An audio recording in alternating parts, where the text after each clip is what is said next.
This is CGTN, China Global Television Network.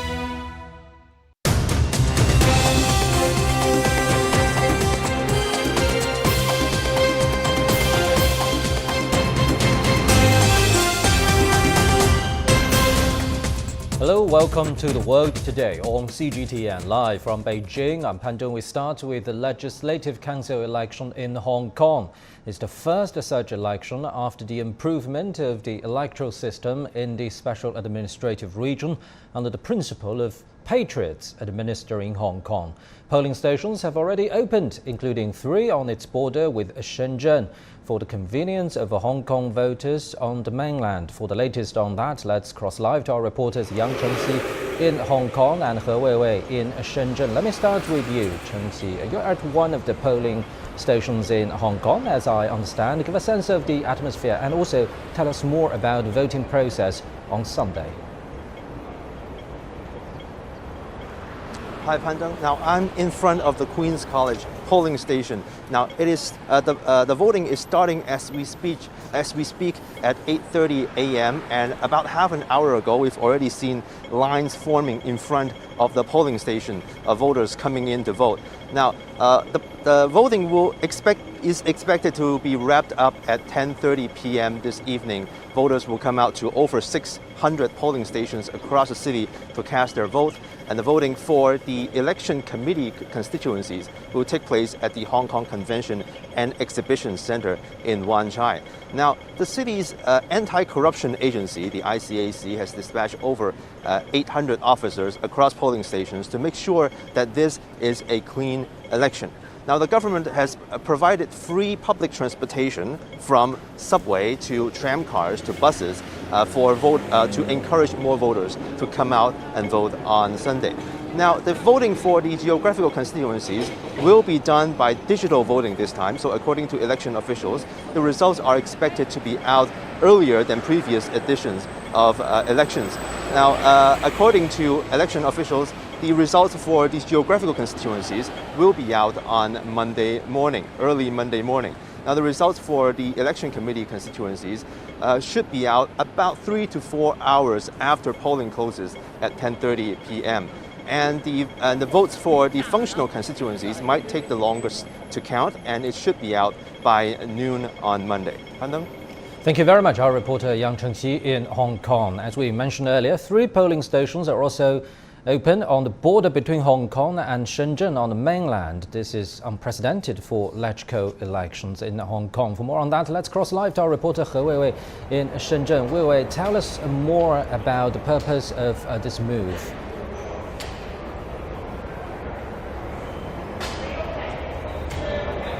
Well, Panjang, this is Futian checkpoint in Shenzhen City in the southern province of Guangdong, which borders Hong Kong.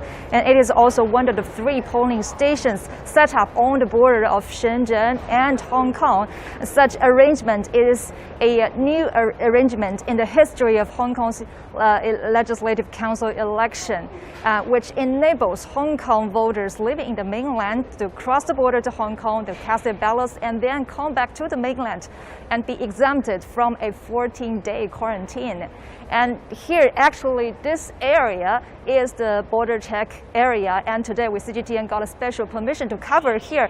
And you can see that right behind me, this is the pass.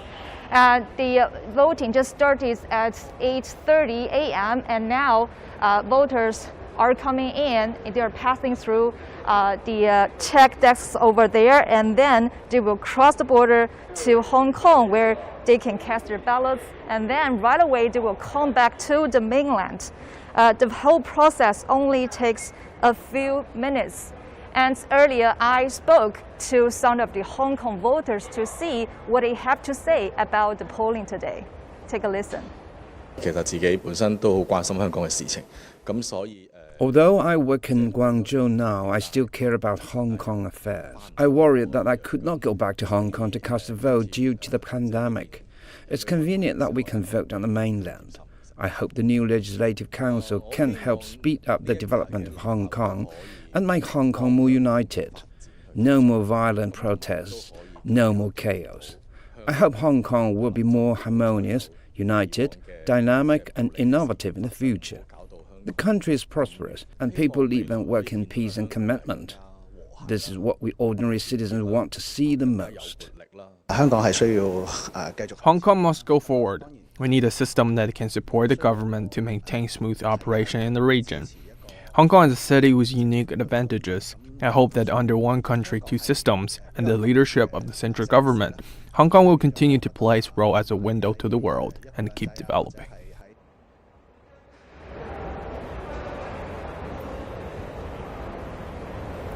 The 3 polling stations at the border of Shenzhen and Hong Kong has a quota of 111,000 ballots for the voters. And these voters are not only coming from Shenzhen city, but other cities across the mainland, including cities like Beijing and Shanghai. This is what I have here. Back to you, Panjun.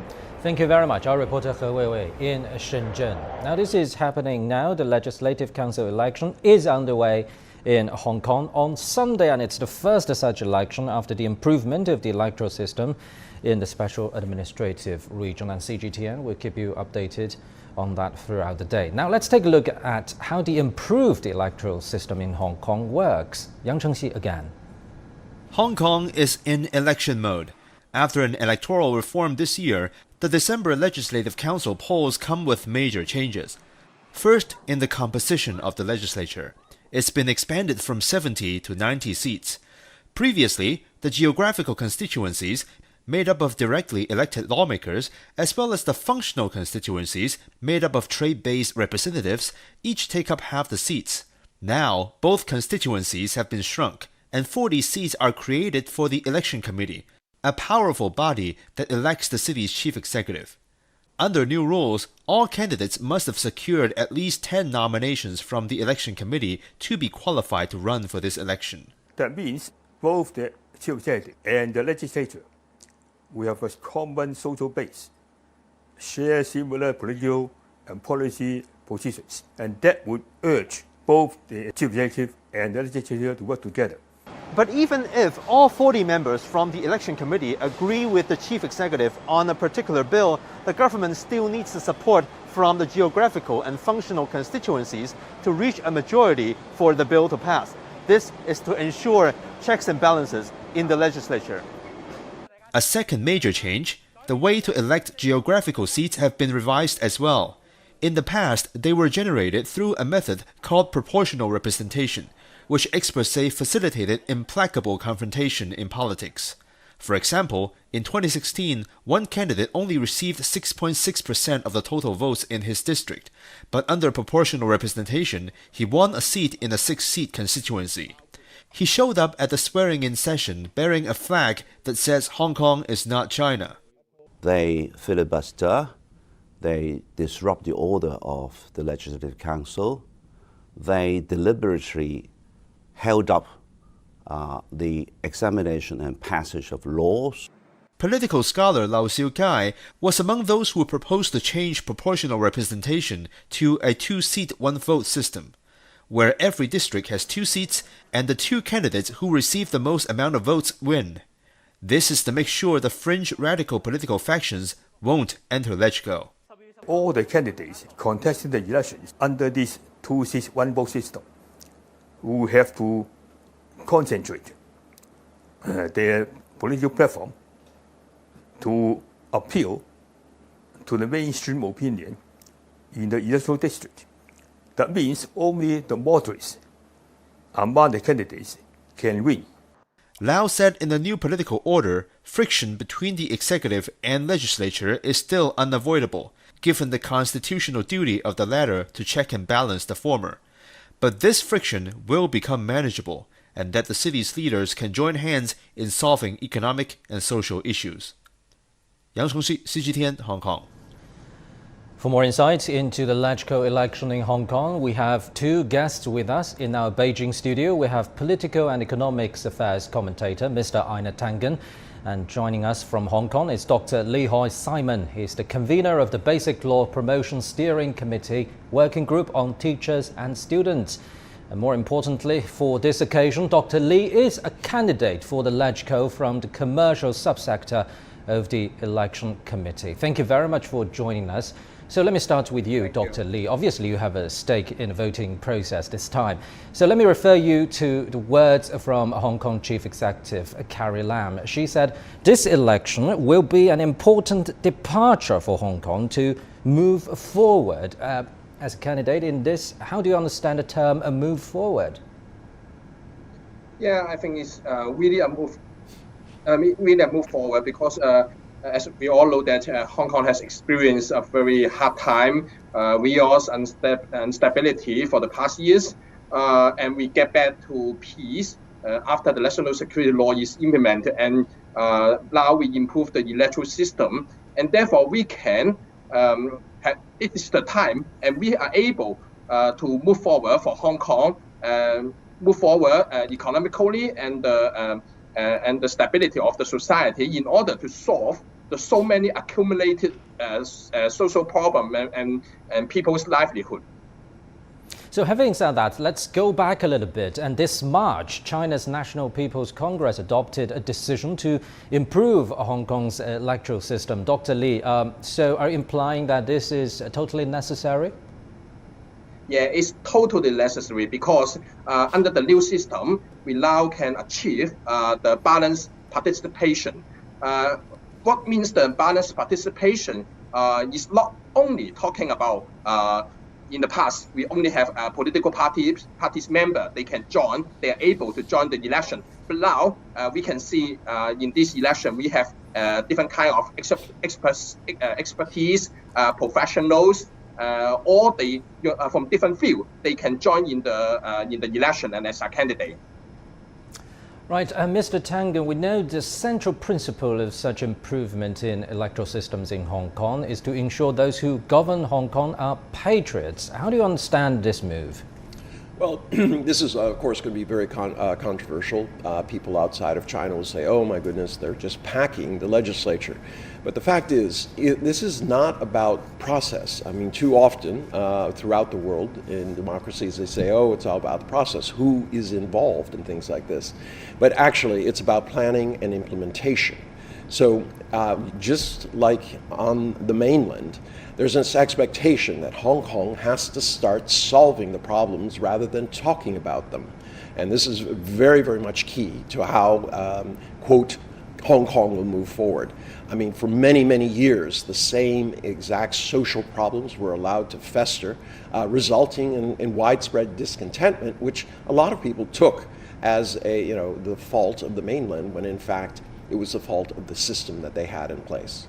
And Dr. Lee, I believe you just heard from Mr. Tangen. Solving problem is his focus as an observer and analyst. So what's your idea about solving problems? Of course, under the principle of patriots administering Hong Kong. Because we have a qualification review, and as a result, very important, people with different political ideas can be the candidate only if he or she does not offend the law. It is very fair and transparent. So talking about fair and transparent, let's go into details. Out of the 90 seats in Hong Kong LegCo, only 20 are directly elected, 40 seats are decided by the Electoral Affairs Commission, and 30 others are from the functional constituency.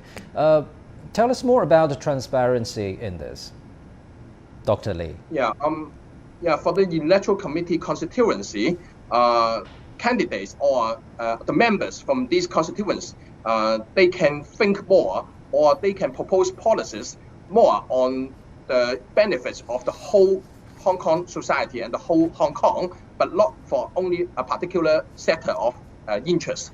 And for the other two, that is the geographical constituents, it will focus on people's daily livelihood, and also for the functional constituency, they are focused and reflecting interests of different expertise and different professionals. And therefore, this division of functions is very clear, and therefore they can have different kind of contributions in the future LegCo. Mr. Tangen, what do you make of the arrangement of the seats in the Hong Kong LegCo? Because some Western critics are saying that it's not exactly a case of transparency. Well, as I said, it's going to be controversial, but the fact is, not the fact, I said, the measure of this is going to be, how does Hong Kong change? Is it able to address these problems? I think this is going to be a very, very important case study, not only for Hong Kong and mainland China, but as an indicator to the world. I mean, you had a typical representative democratic system that they inherited. I shouldn't say typical. That was inherited by the British. They were the ones who set up a very strong executive. They were the ones who said that it should be a indirect representation. They set up all these constituencies and things like that. China is still maintaining this kind of different system for Hong Kong, but they've insisted that there's no more patience for people, having lots of protests, but not actually doing the planning, making lots of noise without actually creating actions. Thank you very much, gentlemen. We'll be getting back to you very soon on this. The Chinese central government says improvements in Hong Kong's electoral system would help ensure the city's stability and prosperity. In 2019, violent protests rocked the city for months over a proposed extradition bill. Now let's look back on those events. The social unrest in Hong Kong started with a murder. A Hong Kong native, Chan Tong Kai, strangled his girlfriend to death in Taiwan, stuffed her body in a suitcase, and dumped it near a subway station. Since there is no extradition treaty between the two regions, the suspect could not be forced to return to Taiwan and stand trial. So the Hong Kong government then proposed a fugitive bill that included Taiwan and the Chinese mainland. This was what lit the fuse. The narrative quickly turned into an accusation that China was attempting to crush freedoms in Hong Kong and sabotage the one country, two systems principle. From June 9th, protesters took to the streets, calling for the complete withdrawal of the fugitive bill. Events escalated on July 1st, when rioters broke into the Legislative Council building and vandalized the complex. They also defaced the national emblem at Beijing's liaison office in Hong Kong on July 21st. A month later, Hong Kong Chief Executive Carrie Lam said the bill was dead. But protests continued. Large crowds paralyzed the international airport in mid-August and caused the cancellation of hundreds of flights. Lam announced the complete withdrawal of the fugitive bill on September 4th. 特區政府會正式撤回條例草案，完全釋除市民嘅疑慮。 Yet violence and vandalism worsened. Again, let's talk to Mr. Ina Tangen and Dr. Li Hoi-Simon in Hong Kong. He's a candidate for the LegCo from the commercial subsector of the Election Committee. Dr. Li, Western critics are saying that the improved electoral system in Hong Kong is harming Hong Kong's democracy, and maybe it's the end of the one country, two systems policy in Hong Kong. What do you make of this? Absolutely incorrect.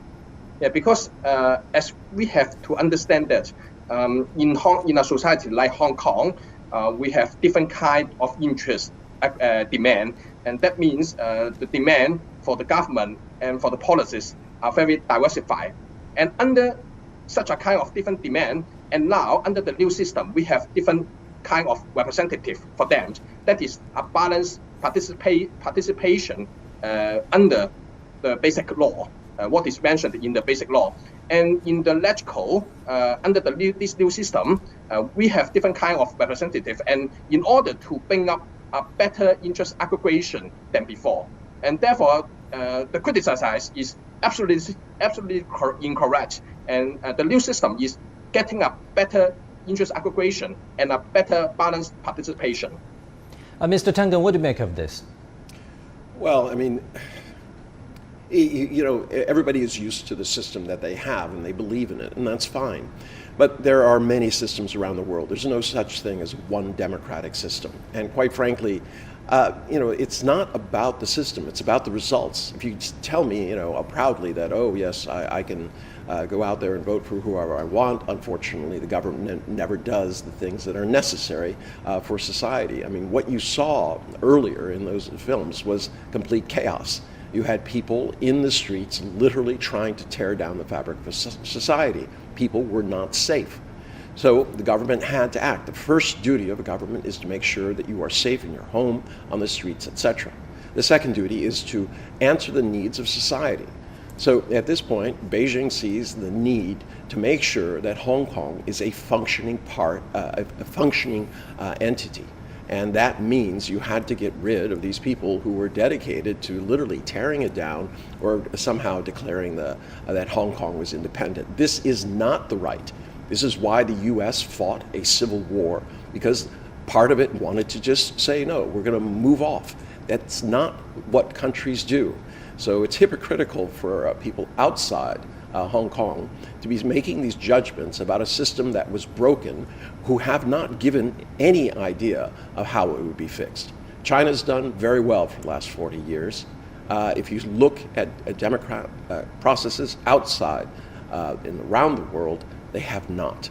So it's time to have a little reflection and understand that there are different assumptions that need to be applied in order to produce the results necessary. So, Dr. Lee, earlier you emphasized that the improved electoral system in Hong Kong is not harming Hong Kong's democracy. So, how are you going to represent the subsector you are from? Tell us more about your platform this time and your action plan afterwards.